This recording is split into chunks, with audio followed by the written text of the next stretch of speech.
آپ جائیں اور جا کے آئینی طور پر جو ایک آئین آپ کو اجازت دیتا ہے, قانون اجازت دیتا ہے, کانسٹیٹیوشن اجازت دیتا ہے, وہ راستہ اختیار کریں. ہم نے اس سے بھی انکار کیا, لیکن اس پہ زرداری صاحب کا سب سے زیادہ کردار تھا. پھر یہ آپ اس دھرنے کی بات کر رہے ہیں جو آپ لوگوں نے دیا تھا, اس کے بعد جو ہے وہ جو کہ ناکام ہی ہوا جب نئی پی ٹی آئی کی گورنمنٹ آئی تھی, بنی تھی 2018. مجھے نہیں پتا کہ وہ آپ نے کس نظر سے دیکھا ہے کہ وہ کامیاب تھا یا ناکام تھا. اگر آپ کو میں ڈرون نہیں تو کس کے کہنے پہ اٹھا تھا وہ جلسہ کیوں ختم کیا؟ ناکام ہی تھا نا سر. کس کے کہنے پہ گھروں کو لوٹ گئے تھے آپ لوگ خاموشی سے؟ مجھے یہ بتائیں کہ آج پیر صاحب پگاڑا نے دھرنا ختم کیا, وہ کس کے کہنے پہ ختم کیا؟ پچھلے ایک ہفتے سے ہم دوبارہ روزانہ نئی فیجٹی کے ساتھ روڈوں پر آ رہے ہیں, روزانہ اٹھ رہے ہیں. ابھی میں نے 5 منٹ پہلے سندھ پنجاب بارڈر کھولا ہے, کشمور سے کھولا ہے, کندکوٹ سے کھولا ہے. کس کے کہنے پہ کھولا ہے؟ دیکھیں میں ایک بات مولانا صاحب, آپ کی بڑی عزت احترام. الزام لگا رہی ہے, نہیں آپ بہت بڑا الزام لگا رہی ہیں. آپ پہلے جواب سنیں. ہم اپنی اسٹریٹجی خود طے کرتے ہیں, کب بیٹھنا ہے, کہاں بیٹھنا ہے, کہاں اٹھنا ہے. ابھی آپ نے کہا نا ایک ادارے کی طرف سے رائے آئی. پلیز آپ سننے کا حوصلہ رکھیں, سننے کا حوصلہ رکھیں. جی سر. آپ سننے کا حوصلہ رکھیں. ہمارا دھرنا اس وقت تک چلتا رہا, ہماری تحریک اس وقت تک چلتی رہی جب تک عمران احمد خان نیازی کو ہم نے گھر چلتا نہیں کیا. وہ گھر گیا, اس کے بعد ہماری تاریخ ختم ہوئی. بالکل ٹھیک ہے. ہم خود طے کر رہے تھے کہ کہاں بیٹھنا ہے, کہاں اٹھنا ہے, ٹھیک ہے سر. آپ کا بڑا احترام, بہت احترام ہے آپ کا. صرف یہ پوچھنا چاہ رہی ہوں کہ اگر اس وقت ایک ملک کے چیف آف آرمی اسٹاف یعنی ہمارے فوج کے سربراہ نے آپ کو کہا, تو ان کا تو سیاست میں کوئی رول نہیں ہونا چاہیے تھا. آپ کو اس سے کہنا چاہیے تھا کہ جی آپ کا سیاست میں کوئی رول نہیں ہونا چاہیے اور یہ غیر آئینی ہے. نہ کہ آپ نے یہ کہا, بلکہ آپ ان کے کہے ہوئے پہ عمل کرنے چلے گئے. میرا صرف یہ سادہ سا سوال ہے سر. جی اب آپ سادہ سے سوال کا سادہ سا جواب سن لیں. عمران احمد خان نیازی کو بڑی سادگی سے لانے والے وہی باجوہ صاحب تھے. عمران احمد خان نیازی کے لیے راستہ بنانے والے بہت سادہ صاحب باجوہ صاحب تھے, اور پھر اس کو بچانے کے لیے مذاکرات کرنے والے بھی باجوہ صاحب تھے. تو باجوہ صاحب جب ان کو بچائیں گے بھی, ان کو لائیں گے بھی, تو ہم نے کوئی غیر قانونی راستہ اختیار نہیں کیا, غیر آئینی راستہ اختیار نہیں کیا. پارلیمنٹ کی طرف گئے, پھر وہ معاملہ سپریم کورٹ میں گیا, پھر سپریم کورٹ نے اس پہ ججمنٹ دی. اگر آپ کہتی ہیں کہ جے یو آئی کا وہ اقدام یا پی ڈی ایم کا وہ اقدام غیر آئینی تھا, تو اس تناظر میں جو سپریم کورٹ کا فیصلہ آیا, کہ آپ اس کو بھی غیر آئینی قرار دیں گی؟ دیکھیے, میں نے یہ نہیں کہا کہ آپ نے غیر آئینی کام کیا مولانا صاحب, معذرت, میں نے یہ بالکل نہیں کہا کہ آپ نے غیر آئینی کیا. میں نے یہ کہا کہ ایک غیر آئینی طریقہ اگر آپ کو نہیں, میرا صرف غیر آئینی طریقہ نہیں تھا, آئینی طریقہ تھا. انہوں نے روڈ سے اٹھا کر آئینی طریقے کی طرف ہمیں راستہ دکھایا. اگر ایک آئینی طریقے کی طرف ہم روڈ سے اٹھ کر گئے اور پارلیمان کے ذریعے ہم عدم اعتماد لے آئے, کون سا غیر قانونی کام کیا؟ ٹھیک ہے. اب مجھے صرف ایک بات بتا دیں, آپ نے 16 ماہ کھل کر حکومت بھی کی, اس کے بعد آپ نے خیبر پختونخوا میں بھی آپ نے کھل کر آپ کے لوگ, بلوچستان میں آپ کی پریزنس, کے پی میں آپ کی پریزنس, سارے آپ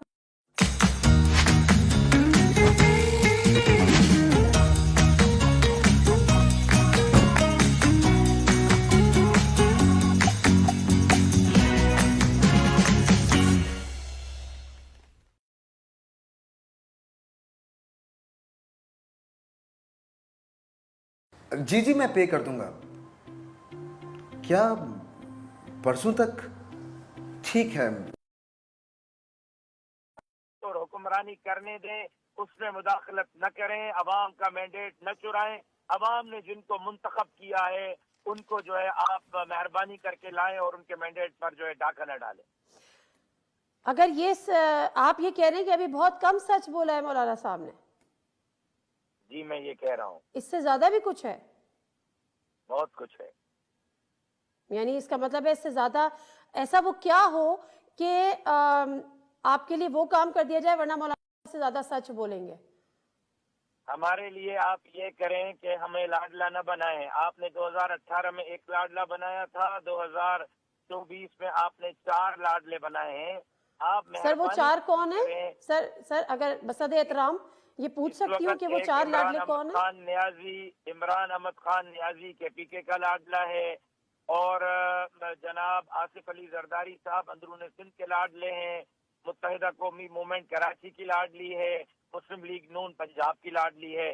4 لاڈلے آپ نے ہمارے اوپر مسلط کیے. ہم یہ چاہتے ہیں کہ ہمارا جو مینڈیٹ ہے وہ ہمیں واپس کیا جائے. جہاں عوام نے ہمارے اوپر اعتماد کیا ہے وہ ووٹ ہمیں دیا جائے. ہمارے مینڈیٹ پر ڈاکہ نہ ڈالا جائے.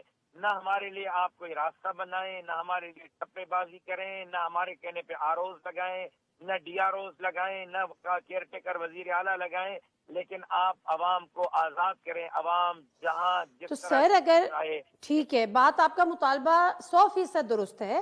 خیبر پختونخوا میں آپ کا ووٹ پی ٹی آئی نے چوری کیا ہے یا پی ٹی آئی کے ذریعے چوری کرایا گیا ہے؟ نہیں، ہمارا ووٹ چوری ہوا ہے. اس وقت ہماری شکایت اس معاملے پہ نہ پی ٹی آئی سے ہے، نہ پیپلز پارٹی سے ہے، نہ مسلم لیگ نون سے ہے. سر لیکن الیکشن مولانا کمیشن صاحب تو سے انہی ہے. سے ہارے ہیں نا، پی ٹی آئی سے ہارے نا، علی امین گنڈا پور صاحب سے ہارے ہیں. ہارے نہیں ہیں، ہروائے گئے ہیں. ہارنا اور ہروانے میں فرق ہے. میں چیلنج کرتا ہوں کہ آپ حلقے کھولیں، ان 10-15 حلقوں کے انگوٹھے کے نشان چیک کریں. ڈیرہ اسماعیل خان کو بھی چیک کریں، لاہور کو بھی چیک کریں، لاڑکانہ کو بھی چیک کریں. جو جیتے ہوئے ہیں، جن کے الیکشن کمیشن نے آپ کو نتیجے دیے ہیں، وہ آپ کو ہارے ہوئے نظر آئیں گے. اگر واقعی شفاف انتخابات ہوئے ہیں جو الیکشن کمیشن دعویٰ کر رہا ہے تو الیکشن کمیشن ہمت کرے، الیکشن کمیشن ان 4-5 حلقوں کو کھولے. دودھ کا دودھ، پانی کا پانی ہو جائے گا. ٹھیک ہے، بالکل درست بات ہے.